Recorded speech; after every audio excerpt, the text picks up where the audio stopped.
চৌমুহনী মধ্য করিমপুর সরকারি প্রাথমিক বিদ্যালয়ে পোলাও ও কোরমা দিয়ে আপ্যায়ন করে স্কুল শিক্ষার্থীর ঝরে পড়া রোধে ব্যতিক্রমী উদ্যোগ নিলেন মধ্য করিমপুর সরকারি প্রাথমিক বিদ্যালয়ের ম্যানেজিং কমিটির সভাপতি ও মানবতার পেরিওয়ালা আমিরুল বাসের মান্না।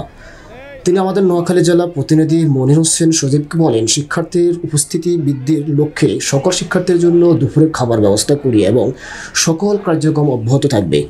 এ সময় উপস্থিত ছিলেন অত্র স্কুলের প্রধান শিক্ষিকা রাশিদা সানোয়ার সহ অত্র স্কুলের শিক্ষক শিক্ষিকা ও ছাত্র ছাত্রীবৃন্দ। আজ আমার স্কুলে একটা সুন্দর আয়োজন করা হয়েছে। আমাদের ম্যানেজিং কমিটির সভাপতি আমাদের বিদ্যালয়ের ছাত্রছাত্রীদেরকে স্কুলমুখী করার জন্য একটা উদ্যোগ নিয়েছেন। সেই উদ্যোগে উনি আজকে সকল শিক্ষার্থীদেরকে নিয়ে শিক্ষার্থীদের খাওয়াবেন। এটা অনেক প্রশংসার একটা দাবিদার এই উদ্যোগটা।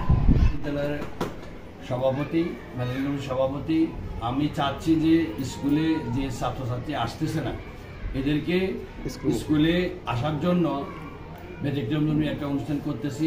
সেটা হলো তাদের বোধনের জন্য দুপুরবেলা একটা বোধন করব এবং তারা যেন স্কুলে আসি পড়ালেখা করে এবং সমাজকে সুসংগঠিত করে। তো সবাইকে ধন্যবাদ। আসসালামু আলাইকুম।